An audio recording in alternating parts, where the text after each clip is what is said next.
सुप्रभात छात्रों। हम संपर्क भाषा के बारे में चर्चा कर रहे थे। तो संपर्क भाषा कैसे बनती है? आज राजभाषा राष्ट्रभाषा के रूप में हिंदी के सामने कई समस्या है। यानी जैसे कहते हैं ना, वाद विवाद करने के लिए कोई ज्यादा समय नहीं लगता है, लेकिन जैसे राष्ट्रभाषा के रूप में हिंदी या राजभाषा के रूप में हिंदी, यह विवाद काफी समय से चलता आ रहा है और उसके सामने कई समस्या भी आए। जैसे मगर जनभाषा संपर्क भाषा के रूप में वह जनमानस के हृदय तक पहुंचती है। संपर्क भाषा के रूप में उसके सामने कई समस्या नहीं है। हिंदी का समृद्ध साहित्य, कोमलता, हिंदी फिल्म, भूमंडलीकरण के कारण व्यापार की भाषा बन गई है। आज पूरे भारत में संपर्क भाषा के रूप में हिंदी ही कार्यरत है। जैसे आज वाणिज्य के रूप में हिंदी का काफी प्रयोग किया जाता है। भूमंडलीकरण जो है, जैसे व्यापारीकरण जो हो गया है, तो उसी कारण यानी हिंदी जो है वह हिंदी आज एक यानी वाणिज्य की या व्यापार की भाषा बन चुकी है। संक्षेप में मध्य देश की भाषा हिंदी अपने हजारों वर्षों की अनवरत यात्रा में आगे बढ़ते बढ़ते विकास के चरम उत्कर्ष तक पहुंच गई है। इसी बीच कई व्यवधानों को पार कर अपेक्षित रहकर भी उसने भारत भूमि में अपनी जड़ें मजबूत कर दी है। यानी यह हिंदी भाषा कोई बाहर की विदेश की भाषा नहीं है, तो वह यहाँ लगी हुई मूल जन्म की भाषा है। वह कोई, जैसे हम कहते हैं ना, जमीन में लगा हुआ पौधा जो होता है, वह यानी कई दिन उसे जल नहीं दिया तो भी वह क्या हो जाता है, तो वह सूखता नहीं है। उसकी जड़ें नीचे यानी पानी ढूंढने के निकल जाती है। यानी समस्या में भी हम कैसे जीवित रह सकते हैं वो पेड़ दिखा देता है। लेकिन जब गमले में हम कोई छोटा पौधा लगाते हैं, उसे 2-3 दिन हम पानी देते नहीं, जल देते नहीं है, तो वह मुरझा जाता है, क्योंकि उसकी जड़ें जो है मर्यादित है। उसे पानी के लिए शोधन की कार्य नहीं करना पड़ता, उसकी जड़ें उस गमले से बाहर नहीं जाती है। इसी कारण हर दिन उसे जल देना पड़ता है या 2-3 दिन के बाद जल देना पड़ता है। लेकिन जमीन पे लगा हुआ जो पेड़ होता है, पौधा होता है, वो सूखता नहीं है। वो स्वयं वह जल ढूंढने के लिए कार्यरत रहता है। स्वयं के पांव पर वो खड़ा रहता है। अगर दूसरे के पांव पर हम खड़े रहते हैं, दूसरे के कंधे पर हम खड़े रहते हैं, तो कब हम फिसल जाएंगे ये तो हमें पता नहीं लगता है। तो उसी तरह ये हिंदी जो है वो हिंदी यानी आगे आगे स्वयं की उर्वर भूमि से जन्मी है। दूसरे देश की भाषा नहीं है, दूसरे कोई आए और उन्होंने स्थापित कर दिया, ऐसा नहीं है। वो यहाँ की भाषा है। इसी कारण क्या है, वह विकास के चरम उत्कर्ष तक पहुंच चुकी है।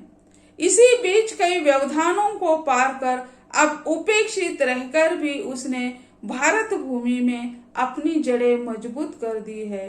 आज राष्ट्रभाषा, राजभाषा और संपर्क भाषा के रूप में अपनी पहचान बना दी है। आज जैसे जहाँ विरोध होता है वही होता है, लेकिन उसका तो विकास नहीं रुक गया है।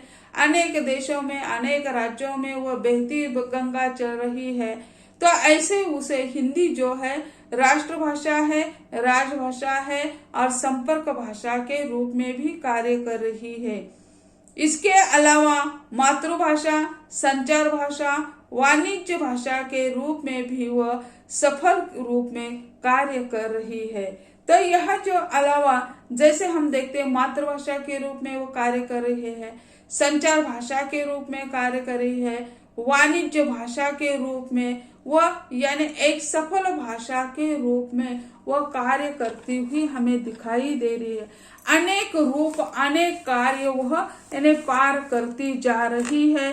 राजभाषा है, राष्ट्रभाषा है, संपर्क भाषा है, मातृभाषा उत्तर प्रदेश की मातृभाषा है और संचार की भाषा है। यानी संचार जैसे हम देखते हैं आज डिजिटल माध्यमों के द्वारा, टेलीविजन हो, जो कुछ हो, तो उसमें भी उसका प्रयोग आजकल होता हुआ दिखाई देती है। वाणिज्य की भाषा तो बन ही चुकी है। तो ऐसे जो है संपर्क भाषा जो है हिंदी, वह अनेक स्थान, अनेक पर, अनेक नामों से पहचानी जाती है, अनेक कार्य वह कर देती है। अगला जो रूप है, तीसरा रूप जो है राजभाषा यानी ऑफिशियल लैंग्वेज, यानी दफ्तरों की भाषा, ऐसा उसका नामकरण कर दिया गया है। यह दफ्तर की भाषा कहते हैं, ऑफिशियल लैंग्वेज ऐसा कहा जाता है। हिंदी भाषा अखिल भारतीय वर्ष की प्रधान प्रचलित राष्ट्रभाषा है। हिंदी भाषा जो है वह प्रचलित राष्ट्रभाषा मानी जाती है। जिस राष्ट्र को राष्ट्रभाषा नहीं है वह देश, वह राष्ट्र गूंगे के समान होता है, ऐसा कहा जाता है। गूंगा यानी गा नहीं सकता, अंधा यानी प्रकृति का दृश्य देख नहीं सकता है। तो यह जो है तो यानी गूंगे के समान होना चाहिए, या हमें सर्वगुण संपन्न राष्ट्र चाहिए। इसके लिए हिंदी को राष्ट्रभाषा होनी चाहिए, इस पर जोर बढ़ गया और आखिरकार ये निश्चित हो गया कि हिंदी को राष्ट्रभाषा के रूप में स्थान दिया जाना चाहिए। उसी समय अनेक भाषाएं जो है वह भी खड़ी हो गई थी, तो कई उसके नियम निर्धारित किए थे कि यानी इतना साहित्य होना चाहिए, इतने लोग बोलने वाले चाहिए, कोई उसके नियम, उस पर हिंदी ये क्या हो गई, खरी उतर चुकी है। इस बात को राजनीतिज्ञों ने नहीं तो भाषा विज्ञानों भी स्वीकार किया। स्वयं सुनीति कुमार चटर्जी लिखते हैं, संस्कृत के बाद अखिल भारतीय राष्ट्र के राष्ट्रभाषा के रूप में हम हिंदी के अतिरिक्त अन्य किसी भी भारतीय भाषा के संबंध में सोच नहीं सकते। सुनीति कुमार चटर्जी जो है हिंदी के विद्वान माने जाते हैं। भाषा, हिंदी साहित्य का इतिहास के बारे में उन्होंने बहुत गहरा अध्ययन कर दिया है, उसके बारे में काफी विवाद भी हो जाता है। तो वे कहते हैं संस्कृत के बाद यानी हम कौन सी भारत की राष्ट्रभाषा मानेंगे, तो वो कहते हैं हिंदी के सिवा हम दूसरी भाषा को राष्ट्रभाषा के रूप में स्थान नहीं दे सकते हैं, या उसके बारे में हम सोच भी नहीं सकते कि हमारे देश की यानी यह राष्ट्रभाषा हो सकती है। किसी राष्ट्र के समस्त कामकाज के लिए प्रयुक्त भाषा को राजभाषा या ऑफिशियल लैंग्वेज कहते हैं। अधिकांश देशों में राष्ट्रभाषा ही राजभाषा का दायित्व निभाती है। यानी बहुत सारे राज्यों देशों की जो राजभाषा है वही राष्ट्रभाषा है, और जो राष्ट्रभाषा है वही राजभाषा है। लेकिन हमारे देश में थोड़ी अलगता दिखाई देती है, इसलिए कुछ लोग राष्ट्रभाषा और राजभाषा को एक ही समझते हैं। यानी अनेक देशों में यही स्थिति है, उनकी राष्ट्रभाषा और राजभाषा एक ही है, लेकिन हिंदी अलग है, यह हिंदुस्तान की प्रकृति अलग है। राष्ट्रभाषा एक व्यापक कल्पना है और राजभाषा मात्र शासकीय व्यवहार तक सीमित संकल्पना है। यानी राष्ट्रभाषा जो है वह यानी व्यापक है, उसकी संकल्पना जो है यानी बहुत बड़ी मानी जाती है। राष्ट्रभाषा एक ही हो सकती है, जबकि राजभाषाएं एक से अधिक हो सकती है। राष्ट्रभाषा जो है वह एक ही होती है, लेकिन राजभाषाएं हम देखते हैं तो देश में एक से अधिक भी राजभाषाएं हो सकती है। प्रजातंत्रीय भारत में हिंदी संघ की राजभाषा है और 8वीं अनुसूची में उल्लेखित अन्य भाषाएं अपने अपने प्रांत की राजभाषा के रूप में प्रयुक्त है। यानी राज्य घटना में ही यह निश्चित कर दिया है कि प्रजातंत्रीय भारत में हिंदी संघ की राजभाषा है।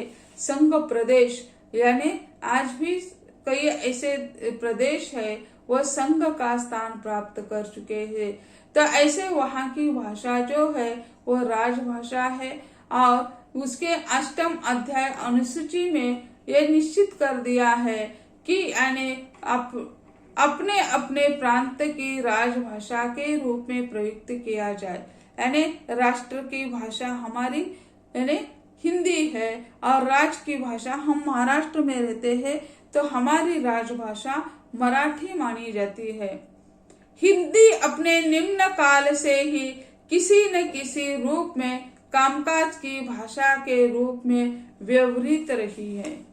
9वीं और 10वीं शताब्दी में हिंदी सृजनात्मक साहित्य के साथ साथ कामकाज की भाषा के रूप में प्रचलित थी। तब से आज तक उसकी यात्रा उसने राजभाषा के रूप में विकास की यात्रा की है। संविधान द्वारा राजभाषा का विधिवत स्थान प्राप्ति के पूर्व भी वह इसी पद पर आसीन थी।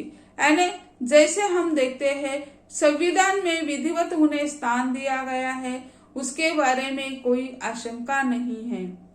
राजभाषा का सीधा अर्थ है राजा अथवा शासक की भाषा। यानी राजभाषा यानी राजा एवं शासक की जो भाषा है राजकाज करने की, उसे राजभाषा कहते हैं, जिसका प्रयोग राजकाज के लिए किया जाता है। केंद्रीय तथा प्रादेशिक सरकारों के द्वारा पत्र व्यवहार, राजकाज और सरकारी लिखापढ़ी के कामों में इस भाषा का उपयोग होता है। संविधान के प्रावधान के अनुसार राजभाषा का प्रयोग मुख्यतः 4 क्षेत्रों में होता है। यानी राजभाषा जो है उसका प्रयोग कहाँ कहाँ किया जाता है। राजभाषा यानी ऑफिशियल लैंग्वेज यानी दफ्तर की भाषा, राजकाज की भाषा ऐसा कहा जाता है। तो उसका प्रयोग कहाँ कहाँ होता है, यानी शासन जो है शासन के यहाँ, विधान के यहाँ, न्यायपालिका और कार्यपालिका। अर्थात राजभाषा अंतर प्रादेशिक मध्यवर्ती भाषा होती है। यानी वो मध्यवर्ती यानी सेंट्रल लैंग्वेज भी उसे कहते हैं, उस राज्य के लिए, उस प्रांत के लिए सिर्फ। शासन काल में अकबर ने सरकारी दस्तावेज फारसी में किए। बाद में ईस्ट इंडिया कंपनी ने उच्च स्तर पर अंग्रेजी को राजभाषा बनाई। यानी अकबर के काल में दस्तावेज की जो भाषा है वो फारसी है। ईस्ट इंडिया कंपनी ने यानी अंग्रेजी को राजभाषा का स्थान दिया। आजादी के बाद राष्ट्रीय चेतना का विकास होने पर हिंदी को 14 सितंबर 1949 को संविधान में राजभाषा के पद पर प्रतिष्ठित कर दिया। यानी 14 सितंबर 1949 को हिंदी को राजभाषा के रूप में स्वीकार किया गया और उसे संविधान में बिठा दिया है। भारतीय संविधान सभा ने संविधान का निर्माण करते समय अनुच्छेद 343 के खंड 1 में यह व्यवस्था की थी कि भारत संघ की सरकारी भाषा देवनागरी लिपि में हिंदी होगी। हिंदी कौन सी लिपि में है? हिंदी देवनागरी लिपि में मानी गई है। सरकारी भाषा यानी व्यवस्था के लिए जो भाषा अपनाई जाएगी वह देवनागरी में हिंदी होगी, ऐसा कहा गया है। और संघ के सरकारी प्रयोजनों के लिए भारतीय अंकों के अंतरराष्ट्रीय स्वरूप प्रयुक्त होंगे, तो उसके लिए हिंदी देवनागरी रूप में अपनाते हैं। और उसके साथ साथ उसके जो भारतीय अंक है वह अंक कौन से होंगे? तो अंतरराष्ट्रीय स्वरूप पर ये अंक होंगे। अंतरराष्ट्रीय रूप यानी जैसे हम देखते हैं अंतरराष्ट्रीय स्तर पर जो अंक उपयोग करते हैं तो उसका प्रयोग यहाँ यानी महत्वपूर्ण माना गया है। तो ऐसे संविधान के द्वारा उसका निर्णय हो चुका कि इस तरह हम कार्य करने वाले हैं। तो ऐसे यानी ऑफिशियल लैंग्वेज जो है वह दफ्तर की भाषा के रूप में कार्यरत है। हिंदी संघ भाषा, कार्यालयीय भाषा एवं राजभाषा के रूप में स्वीकृत है। हिंदी को राजभाषा बनाने का प्रयास 15 अगस्त 1947 के पूर्व से ही शुरू हुआ था। यानी भारत को स्वतंत्रता मिलने के पहले ही यानी जो लोग सोच रहे थे हम तो स्वतंत्र हो रहे हैं, लेकिन हम कौन सी भाषा का प्रयोग करेंगे, कौन सी भाषा दरबार की भाषा, कामकाज की भाषा बनाएंगे, इस पर काफी चर्चा चल रही थी। इसी कारण हम देखते हैं कि 15 अगस्त 1947 के पहले यानी अपने हिंदुस्तान की राष्ट्रभाषा कौन सी होगी, इस पर विद्वानों में चर्चा हो रही थी, राजनीतिक स्तर पर चर्चा हो रही थी। आखिर 14 सितंबर 1949 को यानी हिंदी को राष्ट्रभाषा का स्थान, राजभाषा का स्थान देने का महनीय कार्य हो गया है। तो छात्रों, आज हम यही कहते हैं। धन्यवाद।